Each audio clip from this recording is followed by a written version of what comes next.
Brammer from the Towns and Cities team at Ashton, and I'm your chair for this afternoon session on transport. For all of those of you joining us today for this conference on local authority climate action, a big welcome. So far we've been looking at inspiring examples on tackling fuel poverty, bringing nature back to communities, looking at community energy, just now we've been looking at buildings. So I'm delighted to be joined by Chris Proctor from this session, who I'll introduce to you properly in a moment. But Chris is the technical lead consultant based in the Transport, Highways and Motorways team at Waltham Forest and London Borough, and also Waltham Forest are, for this particular programme, a National Award winner too. So he'll be talking about the approach that they took to low traffic neighbourhoods. We know they've become controversial issues and part of the cultural wars of late, but I'm really excited to hear about how their engagement and decision-making approaches is taking communities with them. We'll also be hearing from my colleague, Matthew Alawalia, who will be walking us through all of the other case studies in this transport theme. And then when we've done that, we'll be having a chance to do question and answers with Chris, Matt, Sandra, and Emma will be coming back to join us too. So as ever, please, if you have a question, could you make sure you click the Q&A button, please? And we'll endeavour to come back to you later on in this session. If you'd like to introduce yourself in chat or you'd like to say something, please feel free to do that. We will share all the slides from this session afterwards. And I do believe Twitter has now been switched back on after its longest power outage for quite a long time, apparently. So if you have anything you would like to say on social media, the hashtag is Climate Council Action. But before we get into the case studies, I just want to set out why sustainable transport is so important. So as most of you will know, about a quarter of our carbon emissions come from the transport sector. But it isn't just about climate change, it's about the implications of fossil fuel-based transport having on our health and well-being. Right now in the House of Lords, there's a ballot for a private member's bill working its way up to the top of the list, and this is for a clean air bill, which is being led by Baroness Jenny Jones. The bill aims to protect the public's health against air pollution, which is one of the biggest public health hazards of our time and responsible, as many of you will know, for tens of thousands of premature deaths in the UK. Some say that air pollution has improved a lot in the last 2 decades, but it's the air pollution that we can't see that is the issue now, and we're constantly missing the legal targets that have been set. The evidence of the negative impacts of air pollution on health has also grown, especially our understanding of the threat posed by ultra-fine particles. So this bill, which will be called Ella's Law, after Ella Kissi-Debrah, the child who became the first person in the UK to have air pollution listed as the cause of death in the historic ruling by the coroners last year. And incidentally, Ella lives in Lewisham, about a 5-minute walk from where I am at home now. So this bill, if passed in the Commons, would enshrine the right to clean air in law right across the UK for all forms of air pollution, and for the first time require joined up thinking on climate change and local air pollution. So we really do need thinking about air pollution and transport in a much more joined up way, because particulate matter and nitrous oxide contribute to about 40,000 air pollution related deaths every year in the UK. We know that physical inactivity is responsible for 1 in 6 deaths, and it costs the UK an annual amount of 7.4 billion, including £1 billion to the NHS alone. So the cost benefits of addressing that lack of physical activity could be enormous. And we know, as we learned during the pandemic, that access to spending time in green space really helps lower anxiety. And particularly we know amongst young people who live in urban areas, access to a park for a walk every day can reduce anxiety levels by up to 20%. So all of those things are important. And we know it doesn't have to be like this. We hear from local authorities that are tackling these issues, enhancing communities, improving lives by taking a co-benefits approach. So it's my pleasure to welcome Chris Proctor from the London Borough of Waltham Forest, who's going to talk to us about their groundbreaking and scientifically proved life-enhancing work with you for their work with low transport zones. Chris, if you'd like to join me on screen, it's all yours. Thank you, Simon. Was a lot to live up to there, isn't there? A big billing. I'm just going to share my screen and hope the tech works. There we are.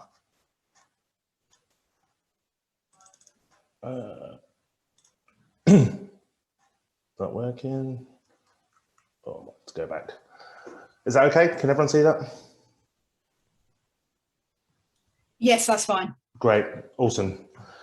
So yeah, thanks for the intro, Simon. So yeah, very briefly, my name's Chris Proctor, and for the last, well, getting on 6.5 years, I've been the technical lead for mainly the active and sustainable travel infrastructure delivery we've been doing in Waltham Forest. So my area is more on the engineering and the infrastructure schemes, but I work closely with colleagues who work on a whole gambit of behaviour change stuff, which we'll kind of cover to a degree in this presentation. So what have we been doing for the last 8 years now?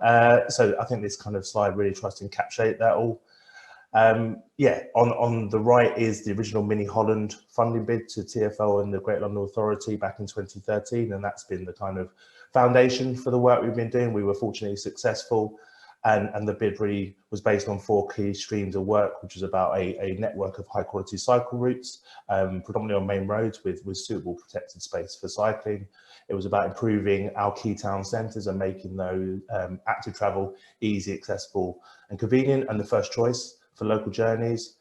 We had our village schemes, in inverted commas, which probably now more commonly known as low traffic neighbourhoods. And again, that was about our kind of our residential areas, again, encouraging and supporting those local journeys to be done by modes other than private car. And then sitting in and around that was a huge spectrum of behaviour change initiatives and programs. So here's some of the kind of key outputs or deliverables in terms of just some of the kind of infrastructure that we've delivered, particularly. So yeah, quite extensive amounts of segregated cycle track, 80 modal filters. They're the mechanism for creating low traffic neighbourhoods, but lots of other things certainly. So a few just choice photos, I guess, to show you some before and after. This is Lee Bridge Road, our flagship project, major road in the borough, A road, busy bus route, completely transformed with high quality protected space for active travel. We've then got some of our local high streets where we've done various improvement schemes. This one's Francis Road in Leighton. It did used to have 5,500 vehicles a day. We've effectively pedestrianised it, for want of a better word, and obviously with a huge public realm enhancement to go with it, and now very, very heavily used by the local community. And then through to some kind of more low-key, I guess, neighbourhood kind of corner improvements, just to show what could be done, with an existing little cul-de-sac and how that could be invigorated, and that in turn, these smaller scale things can just help with the enable and support the transition to active travel. So onto, I guess, community engagement. We all know that change is a big thing for most people, and we know that particularly changes to how we use and allocate space, I guess, in our kind of public areas, our roads and public spaces, is a hugely controversial and polarizing topic and area. So I think by no means pioneers of the multi-stage engagement process. I think we realized right at the beginning that for the level of change that we were looking at, that going through the old school way of sitting squirreled away in a desk with a load of engineers for 2 years, developing some plans and then putting them out in a leaflet for 3 weeks with a yes/no question wasn't really the best way to kind of go forward. So we kind of developed our multi-stage engagement strategy, and that was really aimed at trying to kind of get into the community right at the very beginning, really trying to kind of explain the overarching objectives, why we were trying to do it, what the end outcomes would be, and trying to get them involved at the beginning to build that community support, and also to use the community as an invaluable resource for knowing their areas infinitely better than us as officers are probably going to be able to do. So being able to understand what changes the community would like to see in their area to enable them to maybe change some of their travel behaviour, or for them to be able to walk certain journeys and cycle certain journeys. So so we came up with this process which we're constantly adapting and tweaking and evolving, but it starts with some obviously early engagement surveys or perception surveys, and that's really about trying to understand what the community would like to, what they think of their area, where the issues are, where the problems are, where the good spots are, where they think the barriers are. And then we can use that as a resource alongside a lot of data and other kind of areas to then start to build some concepts for an area. Then we take that back through a series of kind of interactive processes, workshops commonly, but other mechanisms to try and then present back some initial thoughts and views, maybe some design ideas, and then use some further feedback to shape those further before going into the kind of bigger public consultation. So here's, as well as the multi-stage process itself, back in 2014 and 15, we also wanted to look at our kind of reach, and also embracing the fact that we were progressively moving into a more digitized era. Whilst I'm aware that many authorities and organisations do use kind of platforms such as Commonplace for engagement now. I think back in 2014 and 15 there weren't so many, so I think we were one of the initial starters on this. Again, the benefits of this are pretty clear in terms of, rather than being a very closed system, it allows it to be quite interactive, it allows it to be quite transparent. So this is an example of a perception survey where people in the community were asked to drop pins on a map. This one's about giving feedback to an experimental scheme, but you could do, we use this quite commonly at the beginning of projects, where we ask people just to tell us about the area, pinpoint a junction you don't like and tell us why you don't like it, and people can start to see what others in the community are saying, and can see areas where people have similar views, or in fact where there's quite contrasting views. It's all very transparent, and it kind of breaks down that image that the council are telling people that this thing's a problem, that thing's a problem, and it's not necessarily the community that think that. Then this itself, using platforms such as this and other methods of technology to kind of engage, then does tend to give you a richer suite of data, which can then be put back, I guess, into the community to kind of help reinforce, I guess, some of the reasons why we're doing things, and breaking down some of the perceptions and some of the kind of issues and concerns. So this particular infographic is about our Leabridge Road scheme. So this was where we spoke to businesses in particular at the beginning of the project, and I think most of us that are involved in street improvements, particularly along corridors with lots of retail and commercial premises. Businesses tend to have very specific views more often than not about what they feel is needed and how their business can be supported. And so the intention of this business was to kind of understand what businesses thought, and then maybe compare that with what visitors said. And I think this infographic demonstrates the quite different views, and I think this kind of then can be used to go back to businesses and kind of say, well, hang on a minute, you said this, which is fair enough, but at the same time, this is what the visitors and the customers are saying.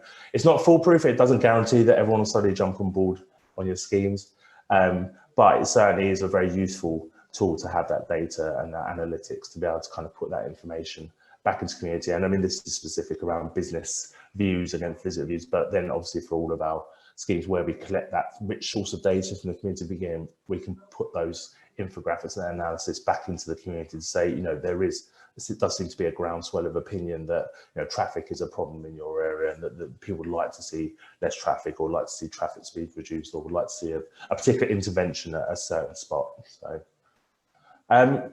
it's not just about digital. Whilst we have progressively been going through into a more digitized world over for the last 20 years, very conscious that digital exclusion now is becoming much more a thing, and for a lot of people that face-to-face interaction is also important. Admittedly, obviously COVID's been a quite big spanner in that sense, but as part of our overall kind of engagement approach, make sure we've tried to make sure we're not too reliant on one particular channel of engagement, and we tried to kind of open up spectrum so that we're extending our reach as far as possible. This particular slide just shows some examples of some workshops we did in 2019. These were some of our kind of area-based schemes. So this was kind of a small LTN. And at this particular workshop, well, we tried a number of different variants of the theme, but this particular one, the first half was we used the clicker pads, which we found from TV shows where the audience get asked to vote on something, and basically we're giving that to everyone in the audience, and we asked a series of questions in the first half of the workshop, and people had to vote, and it was basically their perceptions of their area, and there were some questions of, was traffic an issue, was speeding an issue, and then some kind of questions on what they'd like to see done, and then the answers were all displayed up on screen. So again, it was a good way to show that it wasn't just the council saying that these are issues that we want to come and do X, Y, and Z to address. It was trying to demonstrate that within the community itself, there were these concerns, or there were these aspirations. And it was a good way for people in the room to then start to engage and have those conversations. And the second half of this particular session was then a co-design exercise where we had some maps of the area, and we had an indicative scheme that we had drawn, and we asked them to go away and come up with their own scheme for their area, and we gave them 3 or 4 key criteria that they had to meet. And then the rest of the tables at the end, using this technology, were then able to kind of score basically each scheme against the objective. So as well as all that stuff, which I guess to a degree is speculative in that it's before the event, and it's very much the conversation is very much about these should be, could be, hope to be the benefits, and could be, should be the impacts. It's all speculation, as much as we have tools such as modelling and other things. You never quite know until these things go in. So then obviously part of the toolkit is obviously the trials and the lived experiences. We started Life for the Mini Holland programme back in 2014 with the trial, our first village scheme, our first little LTN. We actually did a very short duration trial as part of the kind of engagement process. It was a lot of work. The first couple of days were pretty rocky, but it was a good way to really kind of show people what the benefits could be, and also a good way to weed out some maybe unforeseen issues. And then obviously we took that away and then helped develop and hone a scheme that we subsequently went back to consultation on slightly later on. And then that was obviously the first project, or the first LTN that went in as part of the original Mini Holland programme. It could have gone two ways, I guess. If it had not been well received, it could have been the downfall of the programme from the start. But fortunately for us, it was reasonably well received, and we were able to kind of use that as a foundation to carry on. I guess but it's come full circle to a point, particularly with some of the infrastructure that's been delivered over the last couple of years in response to the pandemic.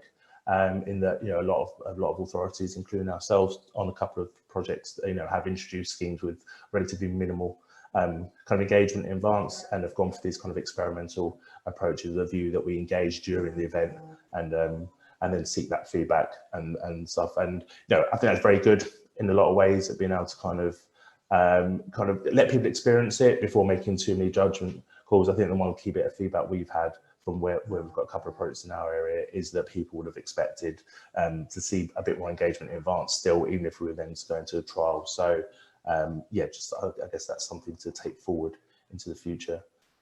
And then here's just a few examples of the launch day of the particular scheme in question. When the final scheme was built, even with all the engagement, couldn't stop the protests and the placards kind of comparing Waltham Forest to certain other places and certain other events. But so that's a lot about the kind of infrastructure delivery and the engagement we do as part and as alongside developing those particular schemes. But then obviously we've got this kind of wide spectrum of other areas where we try and put our tendrils out to kind of broaden our reach and encourage engagement with the community. So for a lot of our projects, we try and introduce a lot of green infrastructure and other areas where people can then might actively participate, particularly during the later stages, the planting, and then we encourage that kind of community stewardship of the spaces. And again, that helps foster that sense of community ownership.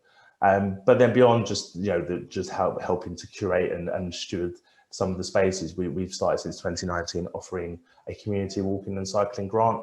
So we currently fund about 30 organisations, ranging from a single person up to some quite significant groups, deliver a range of initiatives off their own back. So we provide the funding, and they go off, and anything from running BMX clubs through to supporting some of the groups that started in the borough, the Joy Riders and the Cycle Sisters, and that now are almost multinational in terms of they have branches in lots of other cities within the country. So that's been really successful, the Community Walking and Cycling Fund, and something that we're hoping to continue to roll on. And that's really about, we built a lot of this infrastructure, so what can we continue to do to try and now reach out to people and get them to use it, and what are some of the other barriers that we can maybe break down. And on that note, I guess, alongside all the infrastructure was our big behaviour change side of things, and never to be underestimated. And certainly now, once infrastructure's in, even more emphasis on a lot of this stuff, because infrastructure is one thing, and making people feel safe and actually safe is obviously a huge part of it.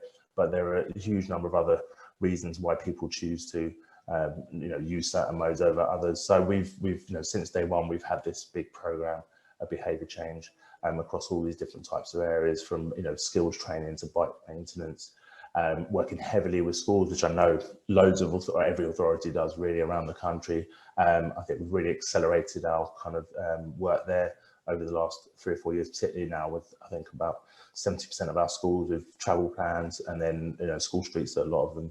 And then we've got a range of different options around, trying to get people that are unsure about buying a bike or don't want to invest in maybe some of the more expensive areas, such as cargo bikes, if they're thinking about a car replacement. options where we can support them loaning thing, or they can try different bikes out before they commit to anything. Try to work with businesses more and more, trying to offer them alternatives to using motor vehicle to get for their business purposes. And we're just in the middle of a couple of pilots there, and all of that alongside some of our bigger ongoing publicity and some huge events we run. So we've just done our last Tour de Waltham Forest, which I think was attended by about 800 people, which is a big ride around Waltham Forest a couple of weeks ago on 3 or 4 different routes, depending on how physically you wanted to be, from I think a 5-kilometre route up to a 20-kilometre route. And that was a really kind of successful weekend. And then we obviously run a similar thing with the schools, and we've had about 17 or 18 primary schools partake in that in the last week or so, which is a whole day out for the kids and kind of get to see the borough and use some of the infrastructure we put in and see some new places. So all of that's great. So I guess, we have that stuff. So what's kind of been the outcome? So we think we've been reasonably successful. So I think Simon alluded to some work we did a couple of years ago, King's College did, looking at air quality in the borough, which came out with some statistics that there was a suggested increase in life expectancy due to a lot of the work we're doing. I don't think we would obviously take credit for it all. There's obviously lots of other things that affect air quality and stuff, but I think the view that the kind of work we were doing to encourage active and sustainable travel was a big player in that. And we are actually in the process of just commissioning a follow-up study, which we're hoping will start a little bit later this year. And it will be with Imperial College, who I think some of the people that did the study when they were at King's have now moved on. So I'm trying to get the same group of people doing that work for us. This is just some stats from our kind of series of permanent cycle counters in the borough. And you can see we've got 12 sites across the borough, and you can see that the kind of significant increases that we've had, particularly in the last 2 or 3 years. Of course, COVID more globally will have a big play in that, but we've seen 100+% increase across the board, and it was already going up on an increasing trajectory anyway. I think the kind of the broader impact of COVID has certainly given us a bump. But we like this data and all others starts to kind of give us a good inclination that we are definitely heading in the right direction. Apologies, I've got a duplicate slide there. Just a couple more minutes, please. Yeah, this is my last slide. Great. So, and then this is just a summary. This is a piece of work some pieces of work that Westminster University and the Active Travel Academy did, Rachel Aldrin. So this is just a summary of infographics about 4 or 5 different research pieces looking at particularly more low traffic neighbourhoods in Wolf Forest, not necessarily our whole programme, but yeah, some key stats around increases in walking and cycling based on a longitudinal study, and then looking at levels of traffic reduction, crime and safety within some of our LTN areas, the impact or non-impact, I guess, on emergency services, which is obviously a key issue.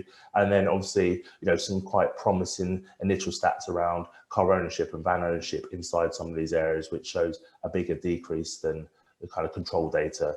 And I guess, that's ultimately what we're striving for, really. So is that reduction in not just car use, but also car ownership. There you go. That's me done. Apologies if I do have a habit of talking quite quickly, so apologies about that, but I was conscious of the time. Well, that was a real tour de force presentation. Thank you so much, Chris. I'm sure there are going to be lots more questions. If you do have questions for Chris, which I'm sure you will, can you please click the Q&A button, and we'll come back to those after we've heard from Matt. Interestingly, low traffic neighbourhoods have been quite controversial places, and I think we're going to ask for your views on some of that in a little bit, Chris. In the meantime, Matt, so we have some other brilliant case studies, and you're going to walk us through those now. Yeah, thanks a lot, Simon. And just to say to Chris as well, so as a person who lives very close to Walthamstow, I really appreciated just how safe cycling feels, having separate cycle lanes and how accessible it all is. So that's a great sort of reference on that behalf. So thank you for that. Anyway, yeah, so I'm going to talk through some of the case studies also featured in this toolkit, which are examples of local authorities using transport to effectively act on the climate crisis. So yeah, on this slide, this will include councils that are tackling car use and boosting active travel, promoting electric car use in rural areas, prioritising public transport and cycling, and also reducing the demand for cars through planning measures. So next slide, please, Vicky. Perfect, thank you. So our first example is Leicester City Council, whose great work relates to Action 21 of the Friends of the Earth Climate Action Plan, which calls for councils to prioritise transport investment in cycling, walking, trams and wider public transport. And in Leicester, transport is actually the largest source of emissions impacting climate change. So what the council has done is they've invested almost £40 million in walking, cycling and public transport across the city, with a central aim of doubling cycling rates and boosting bus journeys by 10%. And this case study really is built around the Connecting Leicester programme, which features lots of different examples of how local authority can go about improving active travel and public transport. So the kind of key strands to this programme include the electrification of an express bus network, as well as the electrification of 2 park and ride services.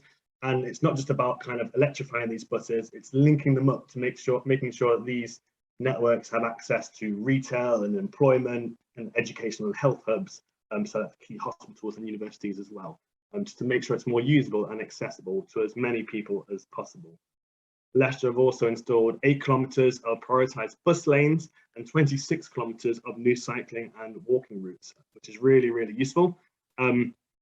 And it's not just about the programme, it's not just about climate change as well, it's also about the clear economic benefits that Leicester have gathered. So by integrating contactless payment methods across Leicester's public transport schemes, the council have received a value for money benefit of about £3.63 for every £1 spent here. And this is due to faster journey times because of a faster sort of onboarding and offboarding of passengers, as well as reducing the overall operational costs of running a transport system because of these schemes. And that really was the key to getting the project, or this angle of the project, off the ground, the clear economic sense that this climate action made, and the kind of officers at Leicester City Council were able to create a clear economic business case for this action to present to those higher up in the council who really bought into this idea. So great case study there. Next slide, please, Vicky. Thank you. So our next case study takes us to Southwark Borough Council in South London, who tackle Action 23, which states that councils should reduce car use measures through actions such as promoting car sharing, re-regulating bus services or constraining road space. So what Southwark Council have done is created a movement plan, which essentially sets out how the local authority intends to approach travel and how they're going to make travel a priority and a clear benefit for the health and well-being of local people. And this is all really about making active travel more attractive, to really encourage local residents to make shorter journeys on foot or bicycle rather than using private vehicles. So Southwark, in a similar way to Waltham Forest, but I guess less developed, have introduced multiple pilot schemes which act as active travel infrastructure changes. And this includes improved crossing points and aspects such as extra seats and benches. And these are really targeted at low-income areas that have multiple schools, poor air quality, and above average levels of childhood obesity. And the pilot schemes were also targeted at areas rated poorly on the Mayor of London's Healthy Street indicators, which identify how relaxing and accessible an area is for walking in general. And in terms of the impact on this, so it's a little too early to assess the impact directly in Southwark, but the council are hoping to emulate the recent success of similar schemes in Lambeth, which is a neighbouring borough, and at Tulse Hill in South Lambeth, measures like this having actually increased cycle use by over 50%, while private car use has dropped by more than 10%. So really good impacts there, which Southwark will be hoping to replicate. Next slide, please. Thank you. So our third example, we have Durham, who are tackling the call for councils to enable a rapid shift to electric vehicles by installing electric vehicle charging points. And it's really important to consider that as we transition to a greater use of electric vehicles, widespread on-street charging is absolutely essential to give households without driveways or garages the opportunity and the access to switch to electric vehicles. And in the context of County Durham, 43% of residents live in rural areas and 40% of housing is actually terraced with no off-street parking available.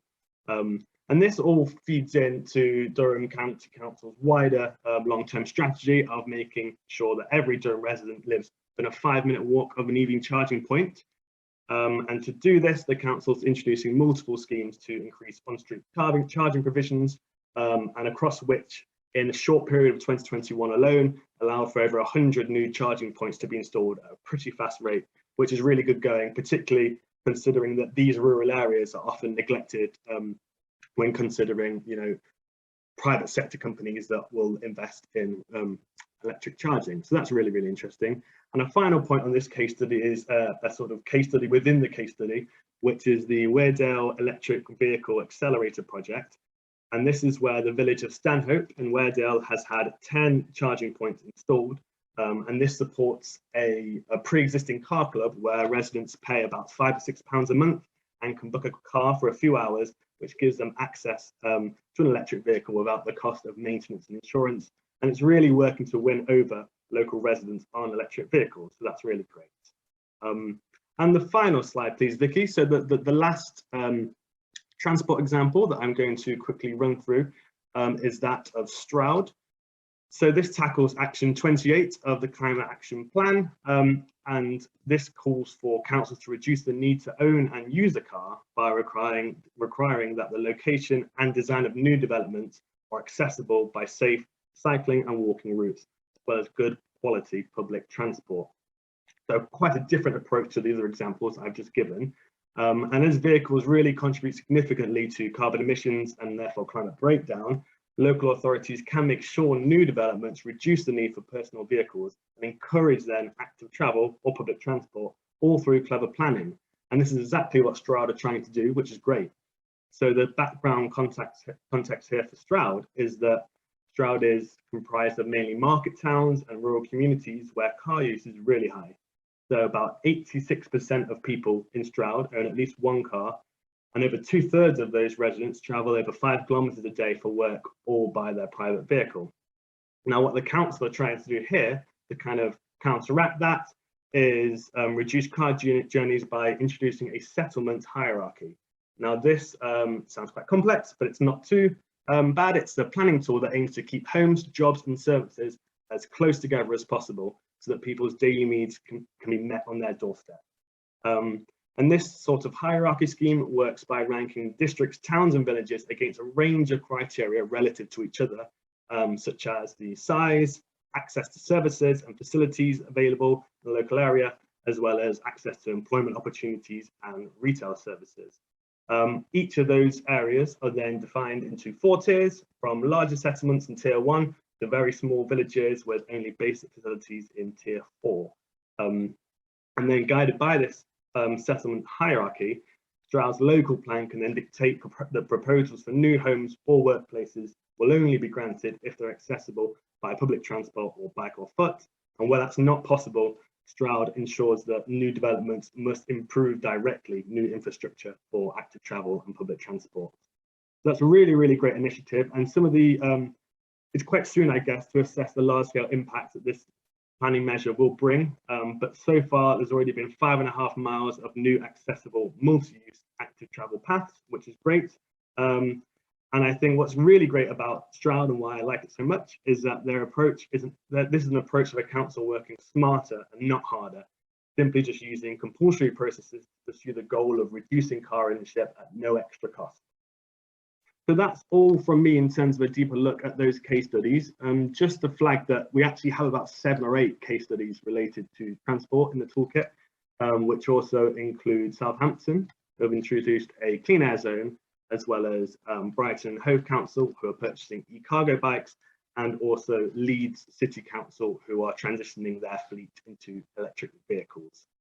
So do check those out on the toolkit as well. I'll hand back to you, Simon. Great, thanks so much for an expert run through the other case studies. It's so interesting, isn't it, that often when we talk about local authorities, we talk about how they frequently work in siloed departments. Actually bringing in your planning colleagues to help you to deliver a policy which supports active travel can be so important. So we're going to be joined now by some more colleagues. So I think Sandra is going to come back and join us, and Emma as well, and we will have a look at the questions that we have. It's interesting, isn't it, that the promotion of public transport and the way that we encourage people into it is so important, particularly because for poorer communities who don't have access to private vehicles, it's fundamental in terms of how they get around. And there's a very interesting piece of work being trialled in Germany this summer, whereby for €9 you can buy a rail ticket which allows you access to all public transport for a month. That's quite extraordinary, and seems to be overcoming those barriers that people really are willing to leave their cars at home if they can travel for a whole month for €9. Anyway, so to some of our questions. So Chris, as you might imagine, there are lots of questions about how did you fund this. So we know originally this was Mini Holland funding that came from the Mayor of London. Yep. So maybe you could tell us a bit about how you use that funding, how you now continue to fund the scheme. And Emma, I have a question for you too, because I know you're involved in the work in Southwark. If you could tell us a little bit how the LTNs in Southwark have been funded. But Chris, if you could answer that question. So yeah, I mean, the original kind of foundation was the 27 million that ourselves, Kingston and Enfield were awarded as part of the Mini Holland programme. You know, over the 5 years, we supplemented that with probably another, we estimate around 18 million. Bringing us about 45 altogether, and that was a mixture of other grant funding. So for those of you who know London, every borough typically up until the last year or so as a smaller annual grant.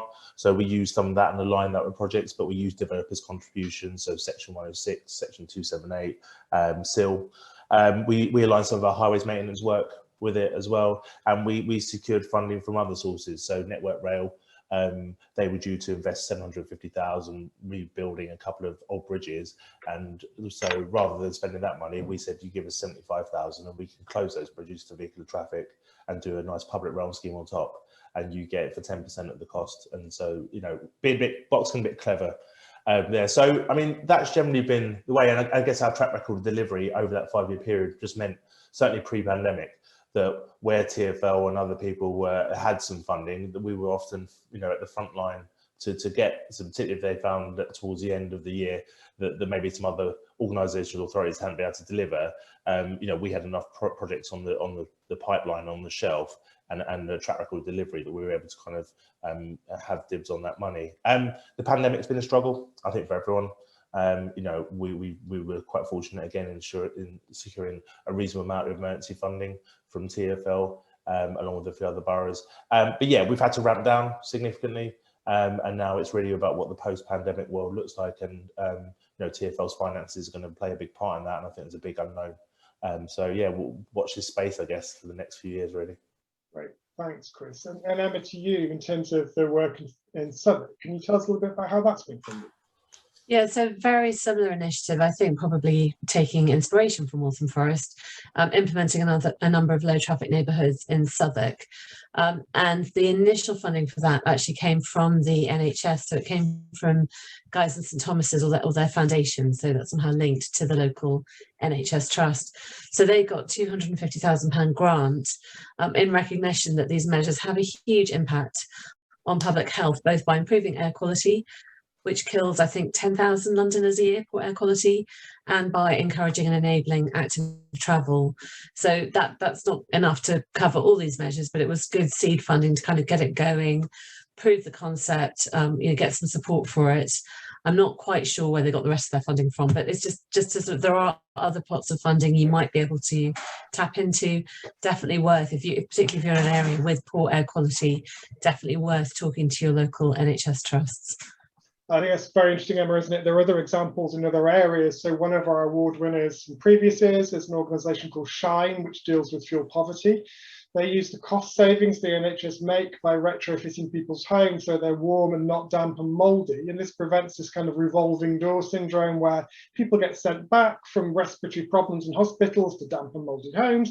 And before you know it, they're back in hospital again. So there's some interesting thinking to do, isn't there, about how money can come from non-traditional routes when you're working in multi-agency partnerships.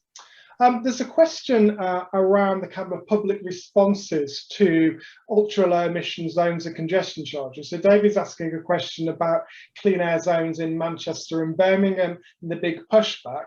Matt, do you want to try and answer that question? And Chris, you might want to share some of your expertise in terms of deeper community engagement, but your thoughts first, Matt. Yeah, so if I'm just leaning on sort of how Southampton went about it, which is the clean air zone case study in the toolkit. So the absolute key is community engagement and public consultation at the start, but not at the end as a sort of tick box exercise. So Southampton spoke to almost 10,000 people and use those answers to build their sort of planning for the clean air zone. And although it's obviously very common that people share frustrations, when given the sort of option to share a voice, people also are concerned about air pollution and air quality. And I think it's a very common concern amongst residents. And another really sort of important point here is the engagement with taxi drivers in the taxi sector, who can be quite loud in their kind of frustration sometimes at clean air zones and clean air policies. But what Southampton did was that they went straight to the sector before anything was introduced and offered subsidies on transitioning to e-vehicles. They offered kind of exclusive price rates for charging, to really bring this group along from the beginning. And it all feeds into that wider climate justice angle of bringing people with us and not letting climate action become something that divides people. So that's two good examples. And over to Chris for more.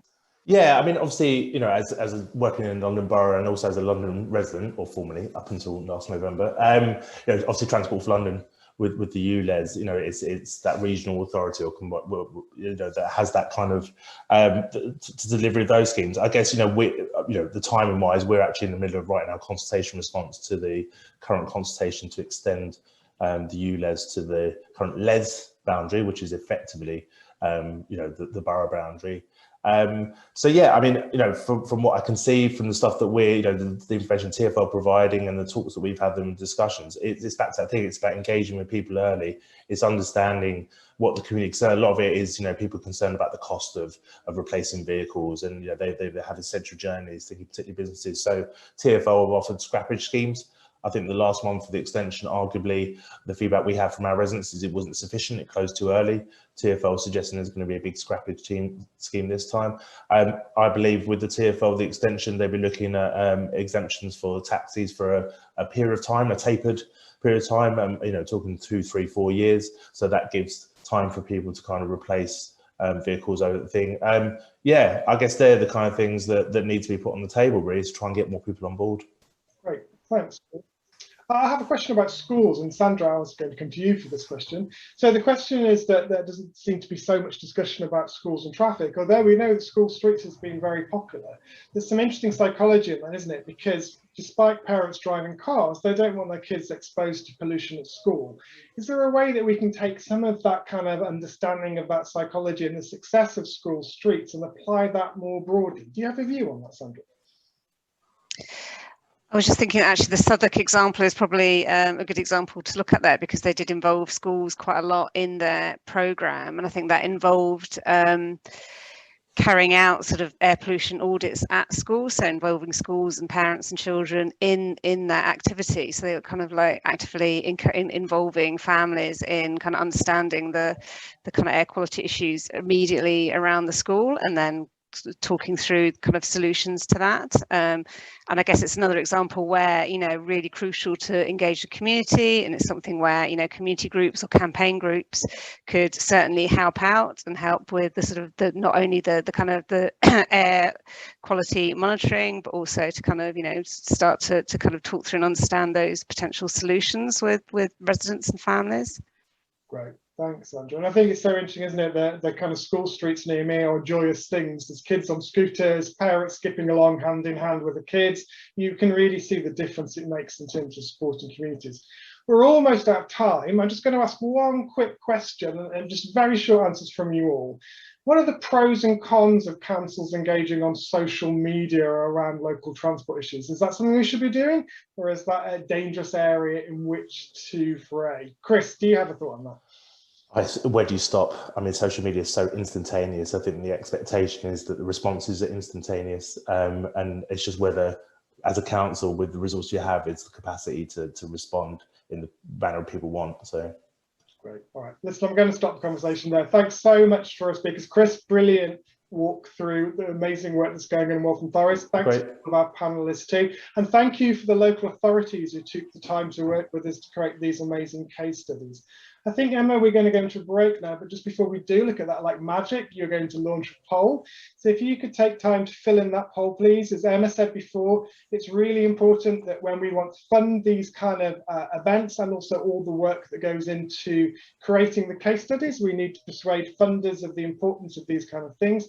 So if you could do that, please, that would be great. I think we're due back from this break. Emma, is that right, at 3:15? Yes, that's right. We'll see.